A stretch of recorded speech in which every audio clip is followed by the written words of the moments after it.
करना पड़ेगा। बेटे जो अपना एम है ना, that aim is to study the characteristics of PN junction in forward and reverse biasing. इसमें हमें जो है उनकी रीडिंग्स लेनी है, रीडिंग्स लेने के बाद ग्राफ ड्रॉ करना है। This is what we have to do. So first of all देखो सर्किट ड्रॉ कर लेंगे। आप सर्किट ड्रॉ जब करोगे इसके अंदर तो सर्किट को ना देख के बनाया करो। जैसे यहां पर पी है, ये पी है and you can see that कि यहां पर फॉरवर्ड बायस का पी ये ट्रायंगल बना हुआ है, ये एन है और यहां पर ये एन बना हुआ है। तो देखो सबसे पहले तो सर्किट ड्रॉ कर लो। P is connected to negative of the milliammeter. So P is connected to negative of the milliammeter. Negative of the milliammeter. अब milliammeter का जो पॉजिटिव है, जो milliammeter का पॉजिटिव है वो पॉजिटिव ऑफ 1 वोल्ट सप्लाई से कनेक्टेड है। सो milliammeter का जो पॉजिटिव आपके पास आ रहा है वो पॉजिटिव ऑफ 1 वोल्ट सप्लाई से कनेक्टेड है। 1 वोल्ट सप्लाई ये है, 100 वोल्ट सप्लाई ये है। अब negative of 1 volt supply is connected to n junction. So negative of supply is connected to n junction. ठीक है। अब इसके आप क्या है आपके पास जो P है that is connected to positive of voltmeter. So जो P आ गया, this is P connected to positive of voltmeter and जो N आ गया connected to negative of voltmeter. तो सर्किट डायग्राम पहले ड्रॉ करना है। सर्किट डायग्राम याद रखना बहुत जरूरी है। ये हमने कनेक्ट कर दिया। फॉरवर्ड बायसिंग के लिए हम 1 वोल्ट का वोल्ट मीटर यूज करेंगे और 50 मिली एम्पियर का एमीटर यूज करेंगे। इनमें देखो ध्यान से आप लोग, 1 वोल्ट की अगर हम बात करें तो ऊपर वाला जो रीडिंग लिखी हुई है 0, 0.2, 0.4, 0.6, 0.8 एंड 1, ये मेरे पास इसके अंदर रीडिंग्स आ रही हैं। 0 से 0.2 के बीच में 10 डिविजन है। 0 से 0.2 के बीच में 10 डिविजन है। तो एक डिवीजन की वैल्यू हो गई 0.02 वोल्ट पर division. That is least count of volt metre. Least count of volt metre for forward biasing हमने साथ में लिख दिया।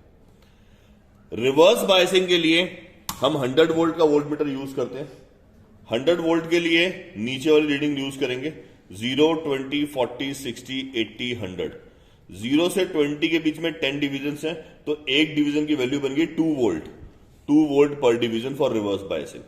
फिलहाल हम फॉरवर्ड बायसिंग कर रहे हैं तो हमने 1 वोल्ट पे सेट कर दिया।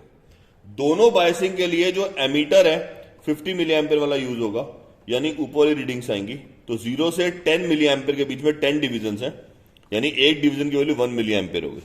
सो 1 milli ampere per division. Now what happens, see here, forward biasing का सर्किट सेट है। 1 वोल्ट पे वोल्ट मीटर सेट कर दिया, 50 मिली एम्पियर पे एमीटर सेट कर दिया। अब हम इसको सर्किट को ऑन करेंगे। सबसे पहली रीडिंग जो आएगी आपके पास 0 वोल्ट 0 करंट। सबसे पहली रीडिंग 0 पे शुरू होती है। अब हम क्या करेंगे 0.1 वोल्ट पे जाएंगे। पहले तो देखो 0.1 वोल्ट यानी 5 डिविजन्स पे। तो मैंने पहले वोल्टेज डिसाइड करी 0.1 वोल्ट।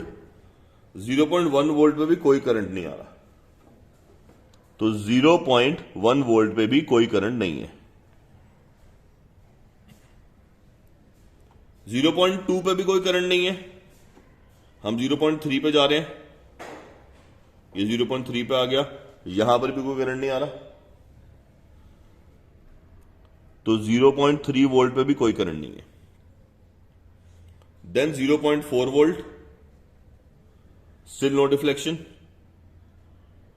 0.5 वोल्ट पे डिफ्लेक्शन आ गई 1 मिली एम्पियर की। तो 0.5 वोल्ट पे डिफ्लेक्शन आ गई 1 मिली एम्पियर। अब हम उसके बाद 0.6 पे जाएंगे। आप देख सकते हो करंट एकदम से इंक्रीज होना स्टार्ट हो चुका है। मैं 0.6 वोल्ट पे पहुंचा, करंट यहां पर आ गया 6 milli ampere. 0.6 volt 6 milli ampere, ये फिफ्थ डिवीजन बन गई। अब हम इसके आगे आएगा बैरियर पोटेंशियल। तो आपको ध्यान रखना है कब किस पॉइंट पे एकदम से करंट शूट अप करेगा। हम वैल्यू बढ़ा रहे हैं, वैल्यू बढ़ा रहे हैं, वैल्यू बढ़ा रहे हैं बेटा इसके अंदर। अब देखो करंट जो है 50 मिली एम्पियर तक जा चुका है और यहां पर हमारे पास जो पोटेंशियल डिफरेंस पहुंचा वो 0.68 वोल्ट पे पहुंचा है। मतलब एग्जैक्ट 7 वोल्ट अचीव नहीं, 0.7 अचीव नहीं हुआ है। तो यानी कि 0.68 वोल्ट पे 50 मिली एम्पियर अचीव होगा। मतलब इसकी रीडिंग तो पूरी हो जाती है अपने पास। ठीक है, इसकी रीडिंग पूरी हो गई। अब इसको ऑफ करेंगे। रिवर्स बायसिंग के लिए सबसे पहले तो 100 वोल्ट का वोल्ट मीटर चाहिए होगा और 50 मिली एम्पेयर का एमीटर चाहिए होगा। ठीक है, यहां पर हम लिख देते हैं 50 मिली एम्पेयर इसके लिए और 50 मिली एम्पेयर इसके लिए हमें चाहिए। अब ध्यान दो, सबसे पहले तो सर्किट लगाएंगे। ये रिवर्स बायसिंग का पार्ट है आपके पास। रिवर्स बायसिंग के लिए आप ध्यान दें, P जो है, P, ये P यानी ट्रायंगल वाला P, ये P है, ये N है, ध्यान रखना, P राइट साइड है, N लेफ्ट साइड है। P is connected to positive of ammeter, so P is connected to positive of ammeter। Ammeter का नेगेटिव कनेक्ट हुआ है नेगेटिव ऑफ 100 वोल्ट बैटरी से, एमीटर का नेगेटिव कनेक्ट हुआ है negative of 100 volt battery से। Positive of 100 volt battery connected N junction से, so positive of 100 volt battery connect हो गया एन जंक्शन से। अब P जो है वो कनेक्ट है नेगेटिव ऑफ वोल्ट मीटर से। P, ये जो ट्रायंगल वाला P है, that is connected to negative of volt meter. जो N कनेक्टेड है वो पॉजिटिव ऑफ वोल्ट मीटर से कनेक्टेड है, तो जो N है, this is N connected to positive of volt meter. Make sure that 100 volt वाला यूज करेंगे तो नीचे वाली रीडिंग्स यूज होंगी इसमें, और एमीटर में ऊपर वाली रीडिंग्स यूज होंगी। अब ध्यान रखिएगा, इसको हमने स्विच ऑन कर देना। स्विच ऑन करने के बाद सबसे पहली रीडिंग तो 0 वोल्ट पे 0 करंट रहेगा। First reading is always that. Ohm's law के केस में भी, किसी भी केस में जब वोल्टेज और करंट का एक्सपेरिमेंट कर रहे हैं तो 0 वोल्ट पे 0 एम्पियर ही आपका आना चाहिए। 0 वोल्ट पर अगर करंट आ गया तो उसका मतलब कुछ ना कुछ फॉल्ट जा रहा है सर्किट में, ठीक है ना। तो ध्यान दो, अब इसके अंदर हम सीधा 20 वोल्ट पे जंप करेंगे। 20 वोल्ट, कोई रीडिंग नहीं आ रही यहां पर, तो 20 वोल्ट पे 0 करंट। अब 40 वोल्ट पे जाते हैं। 40 वोल्ट पे एक डिवीजन आ रही है तो 1 मिली एम्पियर। 60 वोल्ट पे 2 डिवीजन आ रही हैं तो 2 मिली एम्पियर। अब 60 वोल्ट के बाद जब जाते हो ना तो ध्यान रखना किस वोल्टेज पे जाकर करंट शूट अप हो जाएगा और वोल्टेज एकदम से डाउन हो जाएगी, उसको कहते हैं break down voltage, reverse break down voltage. दोबारा सुन लो, ये ध्यान रखना, रिवर्स बायसिंग में जब हम 60 वोल्ट के ऊपर जाते हैं तो करंट किसी भी वोल्टेज पे एकदम शूट अप कर जाएगा और वोल्टेज एकदम से डिक्रीज कर जाएगी, ये ध्यान रखना। करंट देखो बेटा, 60 वोल्ट पे हमारे पास 2 मिली एम्पियर आया है, तो जैसे हम इंक्रीज करेंगे वोल्टेज को तो यहां पर देखो 68 वोल्टेज पे जाकर एकदम से करंट शूट अप कर गया, तो इसका मतलब 68 इज द ब्रेकिंग पॉइंट। तो यानी कि 68 वोल्ट पे 50 मिली एम्पियर हमारे पास करंट आ रहा है अप्रोक्सीमेटली, तो यहां पर करंट शूट अप कर रहा है एकदम से। तो यहां पर आपका तो हो गया रिवर्स बायसिंग की रीडिंग हो गई, फॉरवर्ड बायसिंग की रीडिंग हो गई। अब आता है इसका ग्राफ प्लॉट करना। अब इसका ग्राफ प्लॉट करना बहुत ही इंपॉर्टेंट है, जहां पर सबसे ज्यादा मिस्टेक्स होती हैं स्टूडेंट्स की। ये हमने ग्राफ ऑलरेडी रेडी किया हुआ है, इधर देख लीजिए बेटा। फॉरवर्ड बायसिंग के लिए हमें क्या करना है, एक्स एक्सिस पे वोल्टेज आएगी, वाई एक्सिस पे करंट आएगा। एक्स एक्सिस पे 0, 0.1, 0.2, 0.3, 0.4, 0.5, 0.6, 0.7 ये वोल्टेज रखी हुई है। अब 0 पे तो 0 था, पहला पॉइंट 0 पे 0 था। 0.1 वोल्ट पे 0.1 वोल्ट पे भी 0 है, 0.3 पे भी 0 है, 0.5 पे 1 मिली एम्पियर आ रहा है, तो 0.5 पे it is coming to be 1 milli ampere. 0.5 पे आ गया 1 मिली एम्पियर। फिर 0.6 पे आ रहा है 6 मिली एम्पियर, 0.6 पे आ गया 6 मिली एम्पियर।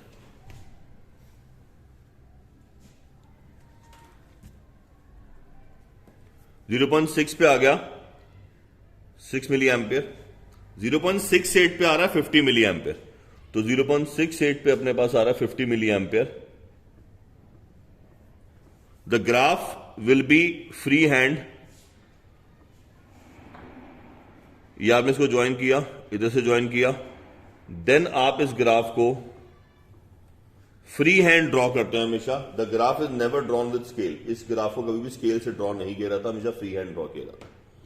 अब यहां पर आप देख पा रहे हो 0.6 पे एकदम से करंट शूट अप कर रहा है, तो जो 0.6 है ये बन जाता है बैरियर पोटेंशियल। क्या बन जाता है? ये barrier potential.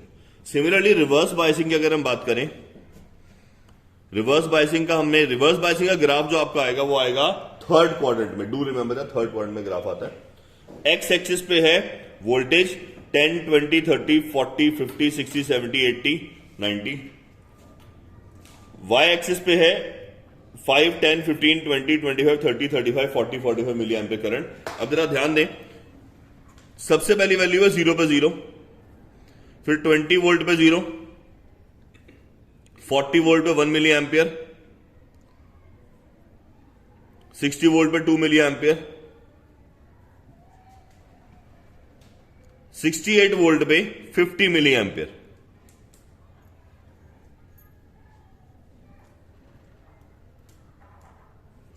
$68 volt 50 milli ampere. तो देखिए ग्राफ कैसा बन रहा है आपका, graph is going like that. This is the graph, और जो इसकी वोल्टेज है ना आपकी ये 60, यहां पर ग्राफ एकदम शूट अप होना स्टार्ट हुआ है, तो the 60 voltage becomes the reverse breakdown voltage.